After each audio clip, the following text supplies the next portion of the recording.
Okay मानस जी, रुकिएगा जरा। जेके tyre की management से बातचीत करते हैं। कंपनी ने चौथी तिमाही में जो नतीजे पेश किए वो मिले जुले रहे हैं। आमदनी 2% और मुनाफा 55% बढ़ा है। एबिटा ग्रोथ भी 28% रही है। मार्जिन भी 3% से बढ़ के 13.5% के आसपास हो गए। किस तरह का एक आउटलुक है और क्या स्थिति इस समय बन रही है, इस पर बातचीत करें कंपनी के प्रेसिडेंट अनुज कथूरिया से। अनुज जी, बहुत बहुत स्वागत है आपका। जानना चाहेंगे कि जो FY24 था आपके लिए, उसमें चौथी तिमाही का नंबर काफ़ी बढ़िया यहाँ पे आते हुए दिख रहा है। क्या इसमें और इम्प्रूवमेंट की उम्मीद बनती है? तो पहले हम पूरे फाइनेंशियल ईयर की बात करते हैं। तो फाइनेंशियल ईयर में अच्छा रहा साल। हमारा टोटल जो टर्नओवर था कंसोलिडेटेड बेसिस पे 15,000 करोड़ क्रॉस किया हमने। 3% का की ग्रोथ रही ईयर ऑन ईयर बेसिस पे हमारा। और हमारा जो ऑपरेटिंग प्रॉफिट रहा एबिटा, वो 2,122 करोड़ का रहा। एक 60% का इंक्रीज हुआ इस पे भी। और पिछले साल से कंपेयर करें तो 14% का एबिटा मार्जिन रहा, जो कि 500 बेसिस पॉइंट्स ज़्यादा रहा है पिछले साल के कंपैरिजन में। अगर हम क्वार्टर की बात करें तो क्वार्टर में 3,714 करोड़ का टॉप लाइन रहा, 2% ग्रोथ रही। एबिटा भी हमने रजिस्टर किया 500 करोड़ के तकरीबन, और इसमें भी 28% की ग्रोथ रही अगर आप इसे पिछले साल से कंपैरिजन करेंगे। ओके अनुज जी, ये बताइए कि पैसेंजर व्हीकल सेगमेंट में किस तरह की ग्रोथ आप एक्सपेक्ट कर रहे हैं? साथ ही कच्चे दाम बढ़ने से, कच्ची माल के दाम बढ़ने से क्या मार्जिन पे कुछ असर हो सकता है? आप जो इंडस्ट्री की वॉल्यूम की बात कर रहे हैं, तो वॉल्यूम ग्रो होगा, बट सिंगल डिजिट का ग्रोथ प्रोजेक्शन आ रहा है ऑटो इंडस्ट्री के लिए और टायर इंडस्ट्री के लिए, करीब 6 से 7% का।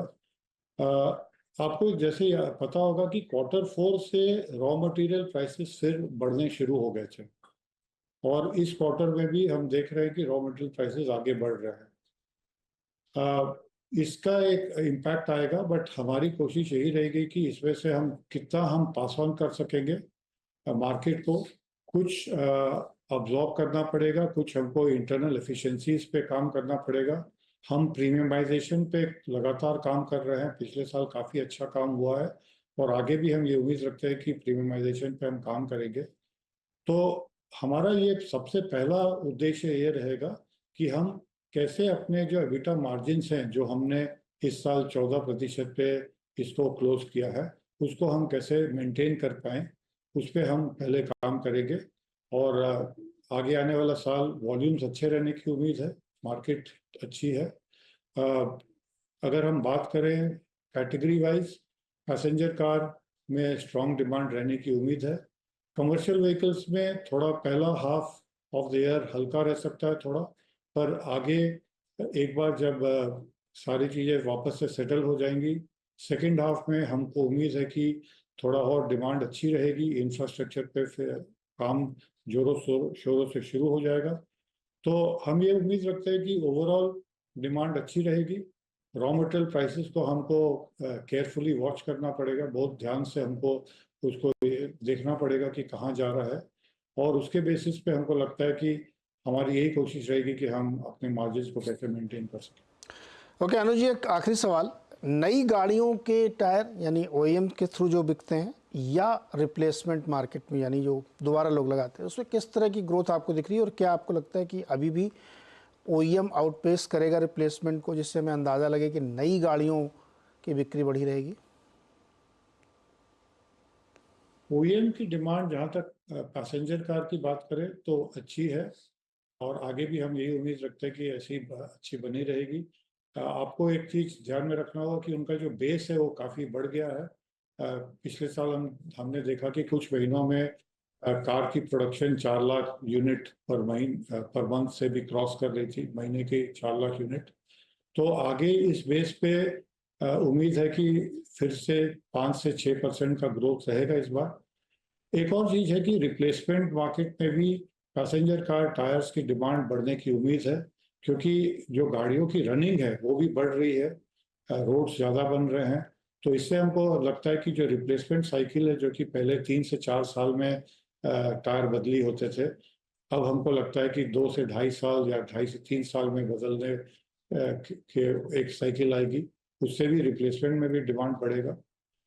जहाँ तक कमर्शियल व्हीकल्स की बात करें तो वहाँ पे OEM के तरफ से जो हमको इंडिकेशंस आए हैं, वो बोलते हैं कि इस साल उनके जो डिमांड है कमर्शियल व्हीकल्स की ज़्यादातर फ्लैट रहेगी, और वो भी उस पे भी फर्स्ट हाफ, पहला जो साल का पहला हाफ रहेगा वो थोड़ा धीमा रहेगा, और जब दूसरा हाफ अक्टूबर के बाद फिर से तेजी देखने को मिल सकती है।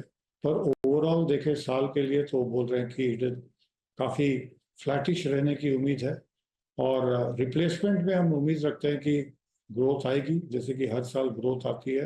तो इस बार भी क्योंकि व्हीकल पार्क बड़ा है, तो इसके हर एक गाड़ी की जो एवरेज रनिंग है महीने की, वो भी बढ़ रही है, रोड इंफ्रास्ट्रक्चर अच्छे हो रहे हैं, तो रिप्लेसमेंट कमर्शियल व्हीकल में रिप्लेसमेंट डिमांड में ग्रोथ की उम्मीद है। OE में ज़्यादातर हम सोचते हैं कि जितना पिछले साल डिमांड था उतना ही रहेगा, उतना बना रहेगा। और पैसेंजर कार में जैसे मैंने बताया कि हम दोनों OE और रिप्लेसमेंट मार्केट दोनों में ग्रोथ की उम्मीद रखते हैं।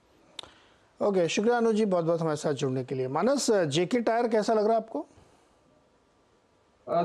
देखिए, अगर हम टायर स्पेस की बात करें तो टायर स्पेस में ज्यादातर स्टॉक्स तो चार्ट पे अच्छे लगते हैं, और जेके टायर ने रिवर्सल के साइन कुछ दिखाए हैं, और देखिए बिल्कुल सही जगह से स्टॉक रिवर्स हुआ है। अगर आप देखिए तो 540 स्टॉक करेक्ट हो रहा था, 370 के आसपास बॉटम बना जहां पर 200 मूविंग एवरेज है। अब क्योंकि स्टॉक ने जितने इंपॉर्टेंट एवरेजेस हैं उनको रीगेन किया है, आप उम्मीद कर सकते हैं कि एक मीनिंगफुल बाउंस बैक में 480 से 500 रुपए तक के भाव देखने को मिल सकते हैं।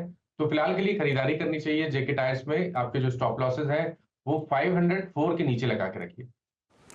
ओके।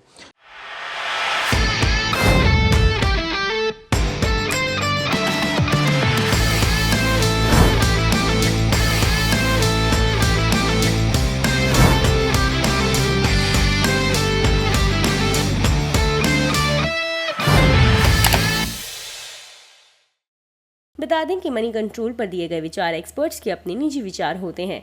वेबसाइट या मैनेजमेंट इसके लिए उत्तरदायी नहीं है।